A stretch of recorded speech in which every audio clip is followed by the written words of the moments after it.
परिंदे जो है माइग्रेशन करके आते हैं, तो कुछ तनहा ही जो है माइग्रेशन कर आते हैं और फिर जो हमारी सियाहत है उसको भी इससे फ़रोग़ मिलता है, खूबसूरती बहुत ज़्यादा जो है वो बढ़ जाती है। तो आज के सेगमेंट में हम बात करेंगे कि परिंदे जो हैं वो माइग्रेट क्यों करते हैं और क्या क्या रीज़न्स हैं उनकी इमिग्रेशन के हवाले से।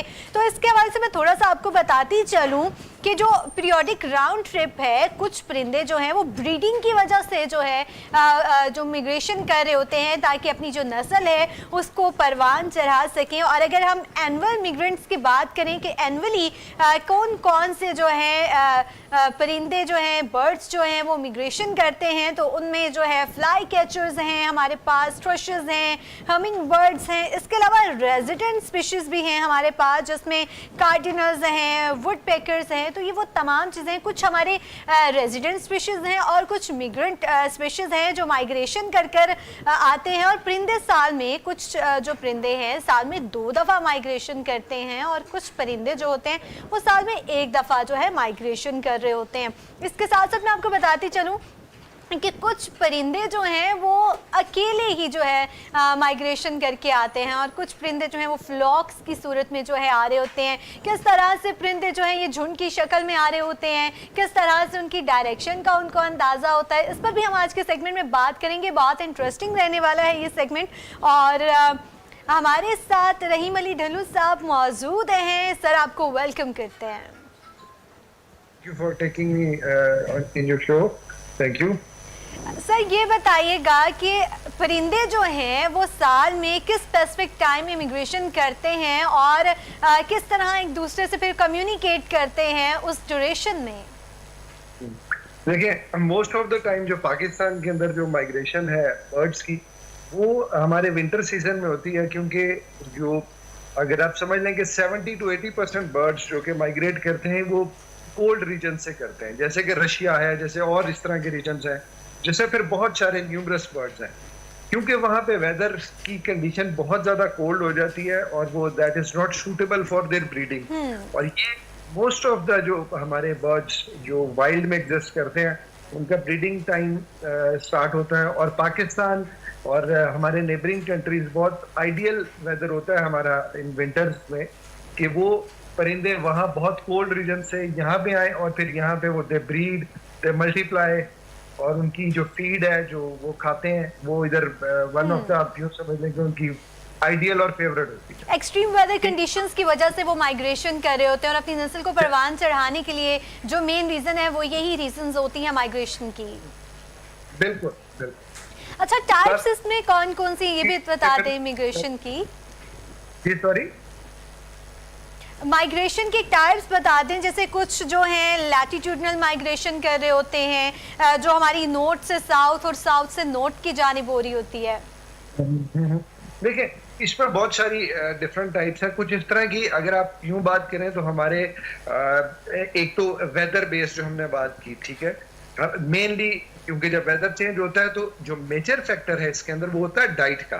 क्योंकि आपने देखा होगा, अगर आप डॉक्यूमेंट्रीज भी देखें नेशनल ज्योग्राफिक पे, और जो हमारे वो रीजन्स जहाँ बिल्कुल 0 डिग्री से नीचे चले जाते हैं हर चीज, उस टाइम जो है वो फ्रॉस्टिंग हुई होती है उधर, तो उधर उनको फीड भी अवेलेबल नहीं होती। तो कुछ तो बहुत जिसे कहते हैं वो ड्यूरेशन और उनकी जो डिस्टेंस है वो बहुत ज्यादा है, ठीक है। फिर कुछ बर्ड्स ऐसे हैं जो हमारे क्लोज, जैसे फॉर एग्जांपल हमारे जो कश्मीर वाली साइड है वहां से और बहुत सारी जगहों से जो बहुत ज्यादा फार नहीं है, लाइक रशिया और बाकी कंट्रीज के, तो वहां से माइग्रेट वो भी करके यहाँ पे आते हैं, क्योंकि उन्हें यहाँ पे इन दिनों आप लोगों ने नोट किया होगा अभी आगे चावल की फसल कटेगी, इसी तरह और हमारे, क्योंकि वी आर एग्रीकल्चरल कंट्री, बहुत सारी और ऐसी क्रॉप्स हैं जो कि इन बर्ड्स की फेवरेट है एज अ फीड, तो they travel from far and from the closest areas as well. अच्छा, घरों में जो परिंदे पाले जा रहे होते हैं फिर उनकी हम केयर किस तरह से कर सकते हैं और कौन कौन से जो परिंदे हैं वो हम घर में इजीली जो हैं पाल सकते हैं? देखिए, घरों में तो अब जो परिंदे पालने का as a pet, as a hobby, it's very common and popular in Pakistan और it's not much difficult, it's very simple. आपको हमारे पाकिस्तान के ऑलमोस्ट हर शहर में आपको कहीं ना कहीं को पेट शॉप, परिंदों की शॉप मिल जाती हैं जहाँ से आपको इनको इनकी बेसिक फीड मिल जाती है।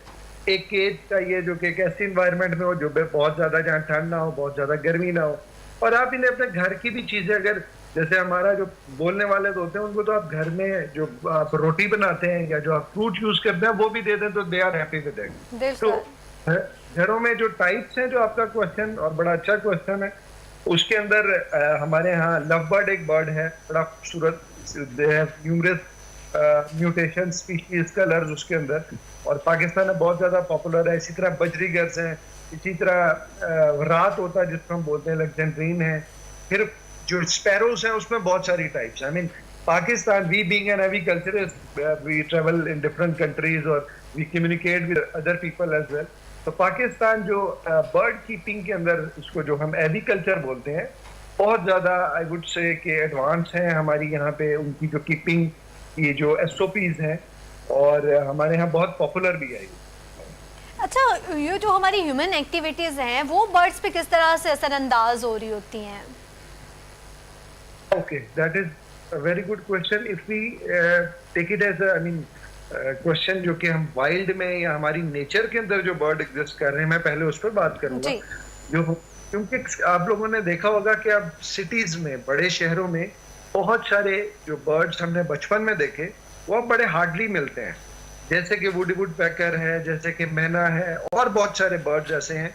क्योंकि over the period of time, on account of internal migration of people in Pakistan, like मैं अगर लाहौर की बात करूं तो लाहौर की पॉपुलेशन ओवर द डेकेड्स बहुत ज्यादा बढ़ गई। नेबरिंग जो हमारे छोटे शहर थे उधर से लोग आ गए, और पोल्यूशन हो गई, तो बड़े जो हमारे लॉन्स होते थे घरों में वो कम हो गए, पार्क्स कम हो गए। उसकी वजह से ये बर्ड्स कुछ शहरों से दूर चले गए हैं, जो कि आई वुड से कि it's something that is worrisome. लेकिन अगर हम बात करें उन बर्ड्स की जो हमने एज अ पेट रखे हुए हैं घर में, तो they are very comfortable with human, they communicate, they recognize you, understand you just like any other pet. वो अपने मालिक को या अपने घर में जो लोग हैं उनको पहचानते हैं, जो पेट बर्ड्स हैं। उनके साथ बहुत ज़्यादा बॉन्डिंग भी हो जाती है और बहुत खूबसूरत लगते हैं परिंदे। और इंसानों के तो हकूक़ हैं, उसके साथ साथ परिंदों के भी हकूक़ हैं। घर के जो परिंदे होते हैं उनके साथ तो हमारी बहुत ज़्यादा मोहब्बत भी होती है और एक अच्छी सी बॉन्डिंग बनी हुई होती है। लेकिन जो परिंदे हम बाहर देख रहे होते हैं, और अगर हम ये देखें कि जो माइग्रेट करके आते हैं बर्ड्स, तो उनमें शिकार का खतरा भी बढ़ जाता है, तो उस पर क्या कहेंगे आप? देखिए, उस पर यह है कि हमारी जो पंजाब वाइल्ड लाइफ है, जो बाकी हमारी गवर्नमेंट अथॉरिटीज हैं, they are trying their best के इस तरह की एक्टिविटीज ना हो, और उस पर उनकी काफ़ी ज़्यादा स्ट्रिक्टनेस भी है। कुछ जगहों पे शायद उनके कोई लीगल लाइसेंसिंग हो, लेकिन जितना मेरा नॉलेज है और जो मेरी कम्युनिकेशन है उसमें वो दे डोंट अलाउ, और उनकी टीम्स बड़ी एक्टिव हैं।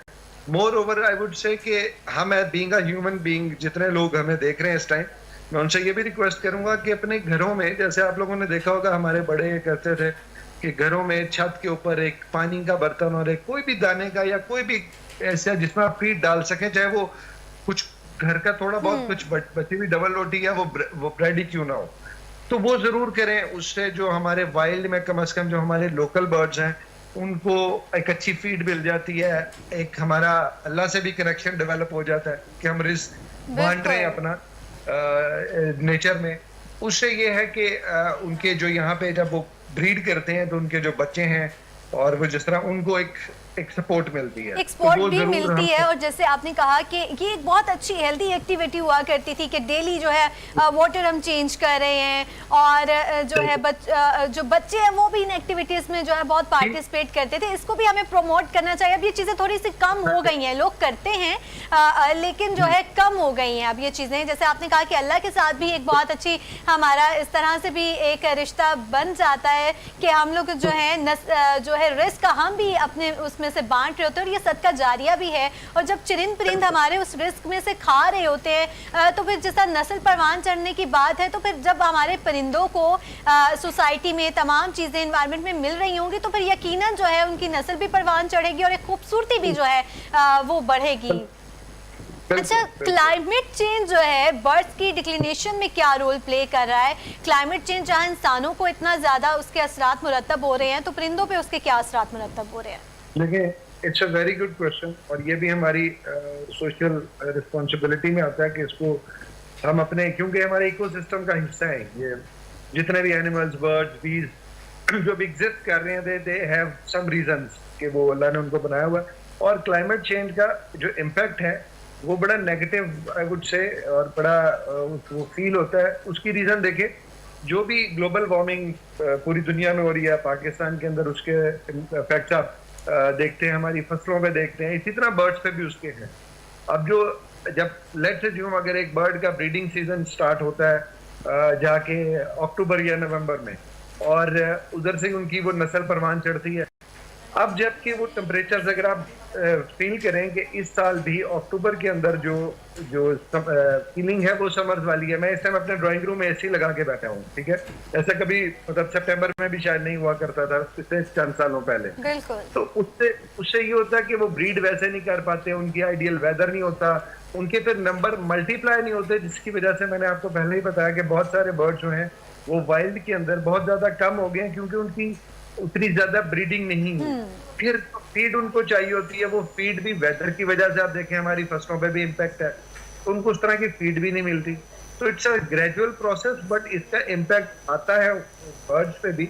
और उनकी ऑब्वियसली फिर जो हम कहते हैं कि इंस्टिंक्ट हो रही हैं कुछ उसके अंदर म्यूटेशंस या कुछ बर्ड्स, कुछ स्पीशीज, तो वो जो ग्लोबल वार्मिंग है उसका इम्पैक्ट डेफिनेटली है।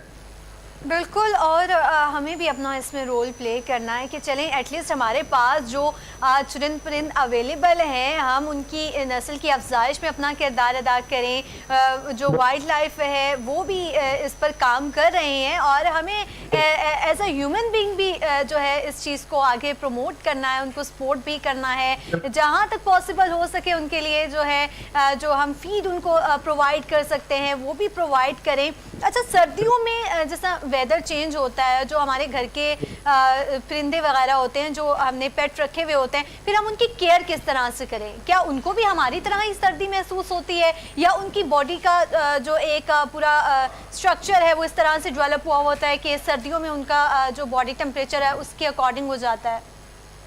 देखिए, अल्लाह ताला ने ना हर चीज को जो भी जिस रीजन एरिया में वो एग्जिस्ट करती है, सर्वाइव करती है, उसको नेचुरली वो इम्यूनिटी और स्ट्रेंथ दी होती है कि वो उसको बेयर करे। अब आप देखें अलास्का या बाकी डिफरेंट एरियाज जहाँ पे पोलर बियर्स हैं और बहुत सारे वुल्व्स और डिफरेंट टाइप ऑफ बर्ड्स, इसी तरह हमारे अगर हम पाकिस्तान की बात करें तो यहाँ पे विंटर्स बहुत हार्श नहीं है उस तरह। इवन अगर आप हमारे नॉर्दर्न एरियाज में भी चले जाएं तो जो बर्ड्स वहाँ पे एग्जिस्ट करते हैं दे कैन सर्वाइव देयर। उनके अंदर अल्लाह ताला ने वो कैपेबिलिटी रखी होती है उनके फेदर्स के अंदर। वो बड़ी टेक्निकल बातें हो जाएंगी अगर मैं आपको बताऊं कि वो उन्होंने स्वेटर पहना होता है, जैकेट्स पहनी होती है। व्हेनेवर दे वांट कि वो अपने आप को गर्म रखना चाहें वो रख सकते हैं। But yet we have a role to play here. जो मैंने फिर वही बात की, आप देखें दरख्त जो है, अब थोड़ा सा शायद आपको लगे कि मैं टॉपिक से हट रहा हूँ, लेकिन it is directly related to there. बिल्कुल डायरेक्टली रिलेट करते हैं हमारे जो दरख्त हैं, क्योंकि दरख्त होंगे तो उस पे परिंदे बैठेंगे और वो गहमा गहमी वो खूबसूरती भी आएगी। और घोंसला जो उनका नेस्ट है वो मोस्ट ऑफ द टाइम उधर होता है। तो वो अगर जितनी उन्हें वो उनकी नेचुरल हैबिटेट मिलेगी, उन्हें स्पेस मिलेगी, वो अपनी नेचर जिससे अल्लाह ने उनको बनाया है, तो ऑब्वियसली वही उनके लिए। और फिर मैंने वही आपको बताया कि देखें जो आपने बात की हंटिंग की, वो नहीं, शहरों में इस तरह नहीं हो रही, कोई ऐसा वो नहीं है। लेकिन एक तो उन्हें दरख्त अवेलेबल हों, हम ज़्यादा से ज़्यादा दरख्त लगे हों हमारे यहाँ पे। फिर जो फीड हम अपने घरों में, छतों में, लेट्स अज्यूम एक टाउन के अंदर 1000 घर है, उसमें से 200 घरों में भी अगर इस तरह का सिस्टम हो कि उनके घरों में पानी या इजीली फीड अवेलेबल हो जाए, तो ये सबसे बड़ी एक आई वुड से हेल्प है। बाकी nature plays its own role, वो अल्लाह ताला वो कर रहे हैं। हमारा जो काम है वो इतना सा है कि हम ये कर सकते हैं। बिल्कुल ठीक है। रहीम अली ढिल्लू हमारे साथ मौजूद थे, बहुत शुक्रिया आपके वक्त का। नाज़रीन, परिंदे जो हैं वो हमारी सोसाइटी में बहुत ज़्यादा खूबसूरती की वजह बनते हैं। तो आपके जो नज़दीक अगर ऐसे चरिंद परिंद हैं और आपको ये मौका मिल रहा है कि आप उनको कुछ फीड कर पा रहे हैं, उनको पानी पिला सकते हैं, तो उसका एहतमाम ज़रूर करें और उनका ख्याल भी रखें। यहाँ वक्त है मुख्तसर से वक्फे का, वक्फे के बाद हाजिर होंगे।